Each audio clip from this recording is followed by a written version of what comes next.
I didn't plan to tell anyone this, mostly because it still feels embarrassing how long it took me to trust my own eyes. But here it is. My coworker texted me, stuck at dinner, can't make it. And the problem was, I was sitting 4 tables away from him at the company event, watching him laugh with a glass of red wine in his hand. This wasn't some crowded bar where faces blur together. This was our annual company event. Assigned seating, name cards, a rented venue where everyone wore the same badge and smiled too hard. I could see the crease in his jacket sleeve. I could hear his laugh when someone told a bad joke. There was no ambiguity, no maybe. He was there. And he was lying to me in real time. At first, I assumed it was a mistake. Maybe he meant someone else. Maybe autocorrect. Maybe he thought he was texting his partner or a friend. I stared at the screen, then back at him, then at the screen again. The message sat there, calm and casual, like nothing was wrong.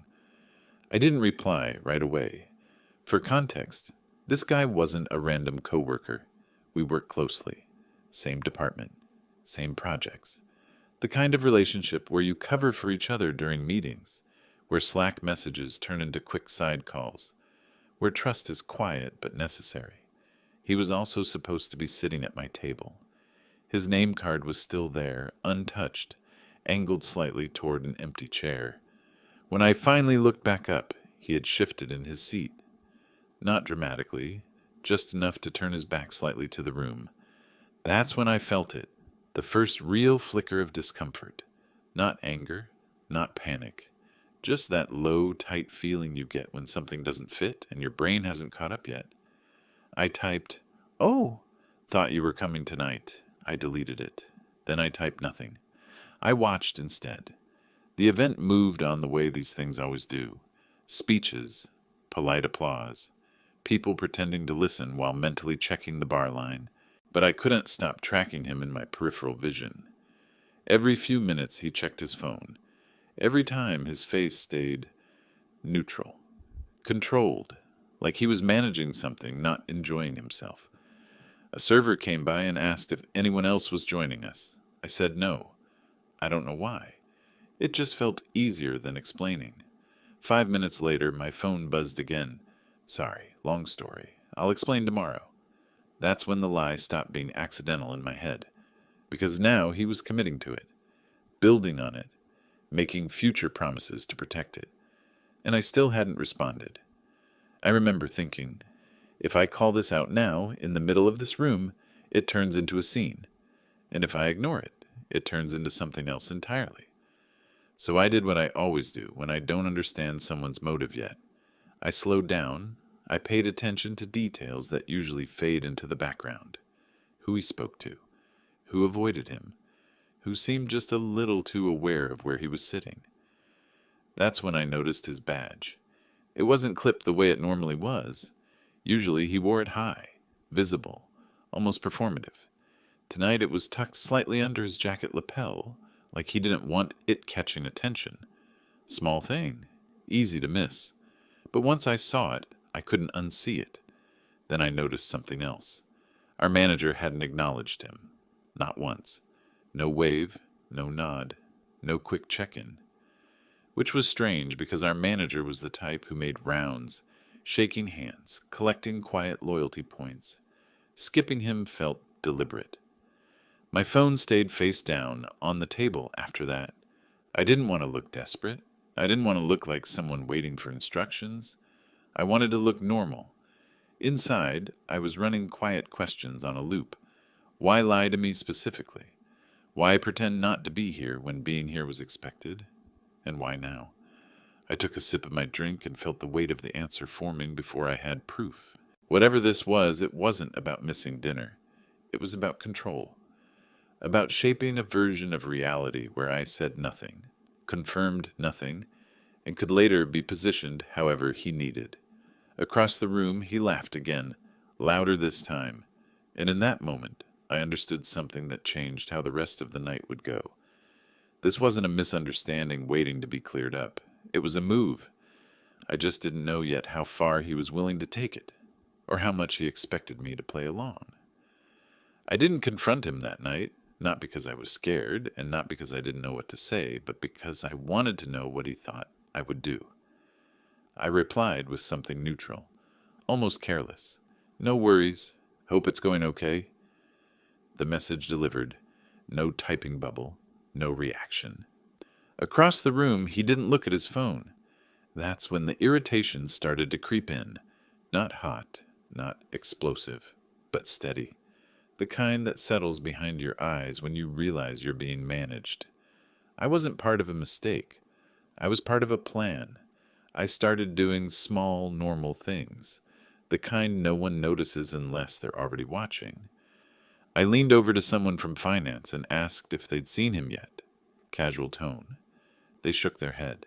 I thought he bailed. Interesting. I excused myself to get another drink and passed closer to his table. Close enough to hear fragments. He was talking to a vendor I recognized. One we'd been reviewing for months. A vendor who'd somehow made it past procurement. Twice without a signed exception form. I remembered flagging that.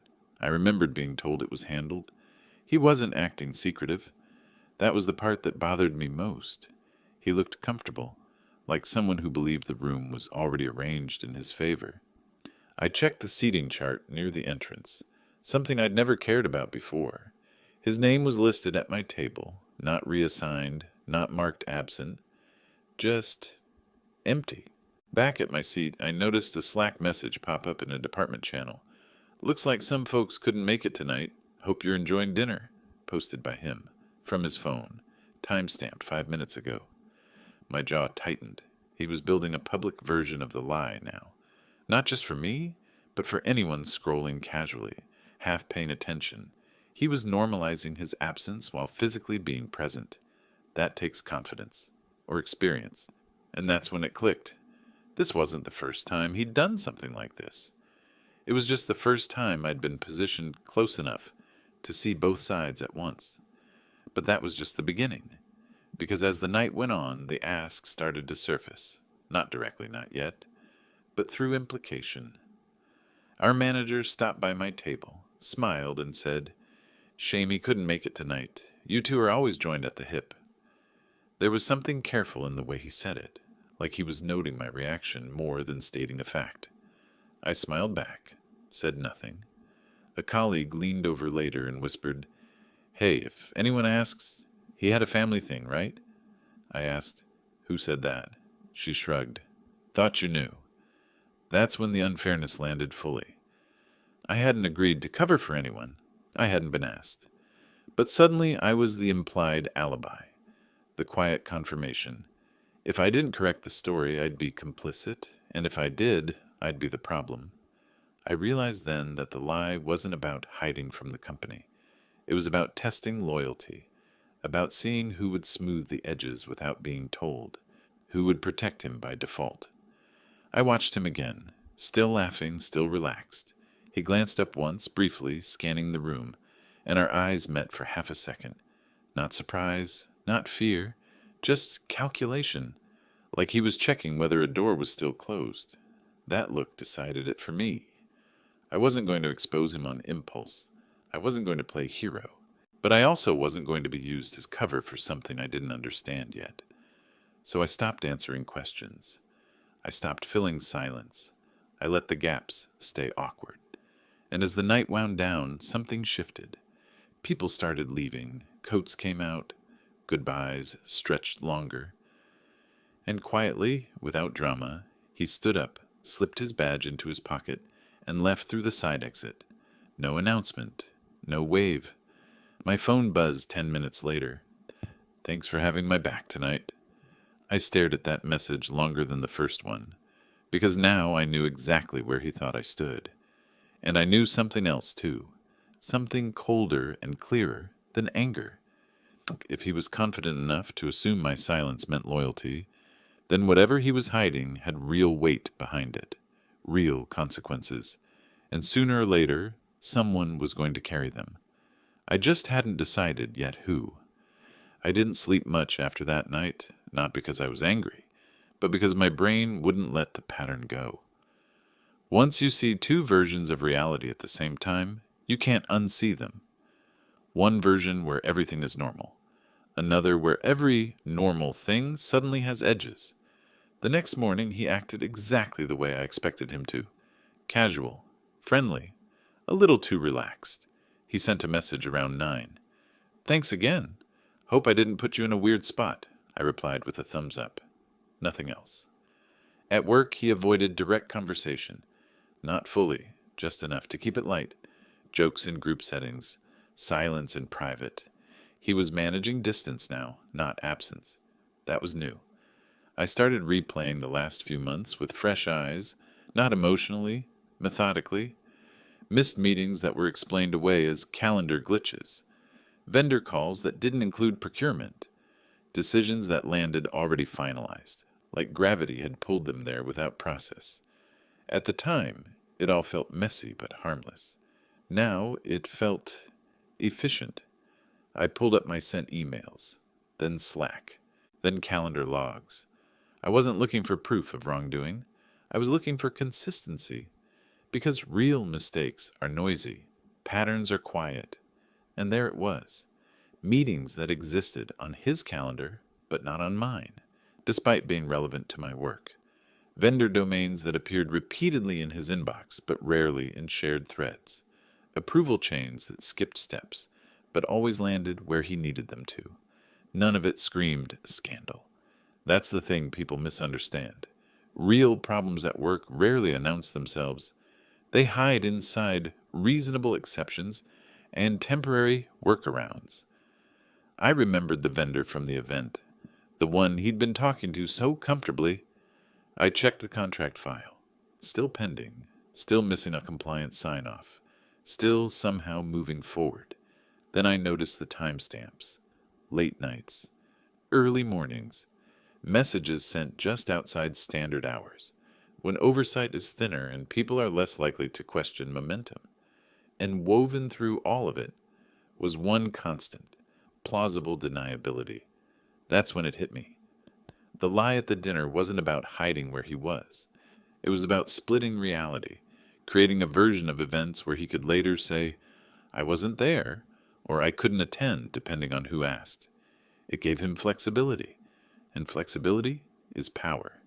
And then silence, the kind that means something's gone wrong. Midday, our manager canceled a standing meeting. No explanation, just a reschedule. TBD. That never happened. Our manager loved routine, loved visibility, loved control. I watched reactions instead of asking questions. People started checking their calendars more often. A few side conversations ended abruptly when I walked by. Someone from legal asked very casually if I'd worked with that vendor recently. I said the truth, not directly, which was accurate and intentional. By the afternoon, I understood my role in all of this. Not the hero, not the whistleblower, the variable. He'd assumed my silence meant alignment, that I'd smooth things over the way people always do when friction threatens comfort. He hadn't counted on the fact that I don't need recognition to act. I need clarity. So I stopped protecting him without exposing him. I forwarded nothing. I accused nothing. I simply documented dates, times, messages, context. I saved screenshots the way accountants save receipts, not to prove guilt, but to preserve reality. Late that day, he finally reached out directly. "You good?" I stared at the message for a long time before answering. "Yeah," I wrote, "just catching up on a few things." That night, I realized something that settled me completely. This wasn't about revenge, and it wasn't about fairness. It was about ownership of my name, my work, my position inside a story he was quietly rewriting. They thought I was gone. I wasn't. I was just done being useful to something I didn't agree to, and ready to see how far the truth would go if I stopped getting in its way. By the end of that week, the ground started moving, not visibly, not dramatically, just enough that people began to lose their footing. It started with access, quiet, surgical changes. A shared folder he'd controlled for months suddenly required an additional approval. A recurring vendor meeting disappeared from calendars without explanation. An internal dashboard went read-only pending audit. None of that screams trouble on its own, but together it creates friction, and friction makes confident people sloppy. He noticed before anyone else. He cornered me near the coffee machine, casual, almost joking, asked if I'd heard anything about process changes. I said no, told him I'd been buried in my own deadlines, which was true. I just didn't mention that one of those deadlines involved cleaning my own trail out of his. Later that day, an email went out from compliance. General reminder. Neutral tone. Nothing accusatory. Just a line about proper documentation for vendor communication during offsite events. Company events included. That was the first crack. The second came faster. Legal requested a short meeting. Not with him. With me. They framed it as routine. A context check. Asked what I'd observed at the event. Who I'd spoken to. Whether I'd been involved in any vendor discussions. I answered exactly what I could support. Nothing more. Nothing less. I didn't bring screenshots. I didn't make claims. I let their questions do the work. When they asked if I knew where he'd been that evening, I said, I was under the impression he couldn't make it. They paused, just for a second, and then they moved on. That pause told me everything. The following Monday was chaos, but not the loud kind. The office was full, but no one settled. Conversations happened in corners. Doors stayed closed longer than usual. Our manager canceled another meeting, this time without rescheduling. By Tuesday, he was unraveling. He started over-explaining, sending long messages no one had asked for, looping people into emails late at night, trying to establish narrative through volume. He requested a meeting with me, just to align. I declined, said my calendar was tight, suggested we sync later in the week. I wanted him anxious, but not desperate. Desperate people take shortcuts. On Wednesday, he made his mistake. He replied all to a compliance thread that wasn't meant for him. Referenced a conversation that hadn't officially happened. Confirmed attendance at a meeting he'd previously said he'd missed. The lie collapsed under its own weight, not because anyone confronted it, but because it could no longer support itself. Everything accelerated after that. AITA locked accounts pending review. Legal scheduled formal interviews. The vendor was put on hold. Our manager went silent entirely. And the story he'd been so careful to split snapped back into one version with timestamps.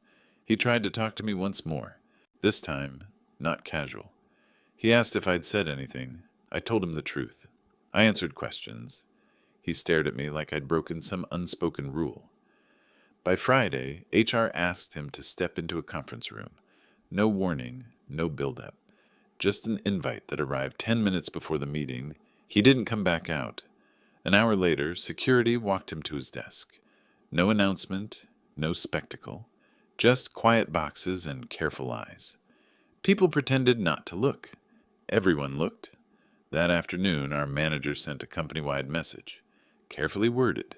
Temporary leave. Internal review. Commitment to integrity. The usual language. But this time, it stuck. I packed up at the end of the day and felt something I hadn't expected. Relief. Not because he was gone, but because the room finally made sense again. I didn't win. I wasn't praised. No one thanked me.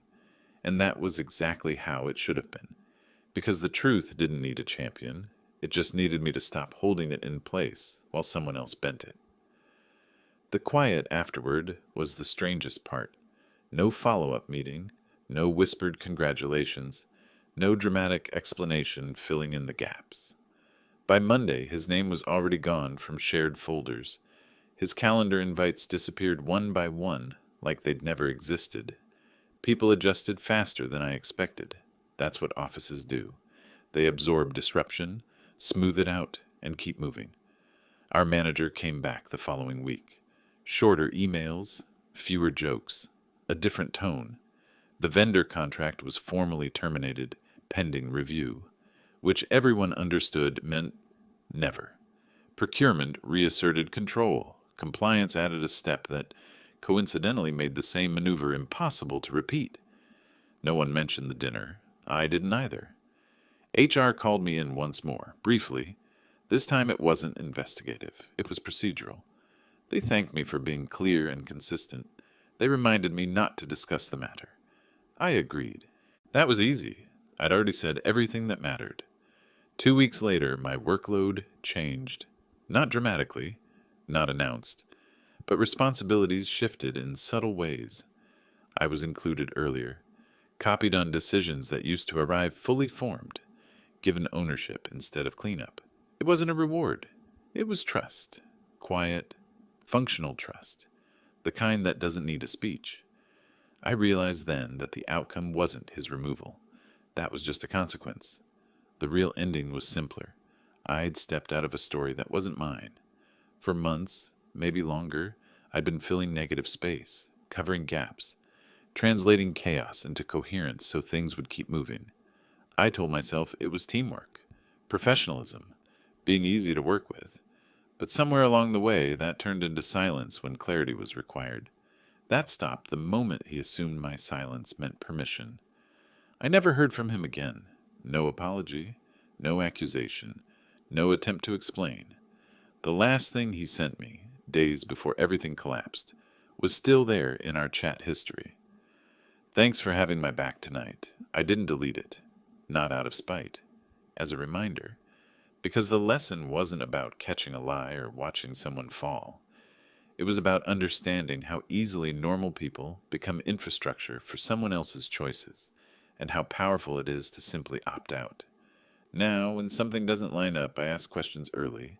I put things in writing. I don't smooth over discomfort just to keep the room calm. Not aggressively, not loudly, just clearly.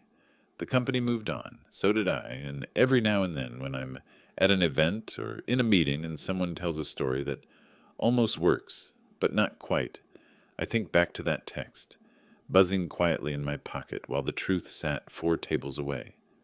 And I remember how easy it is to lie, and how much easier it is to stop making space for it.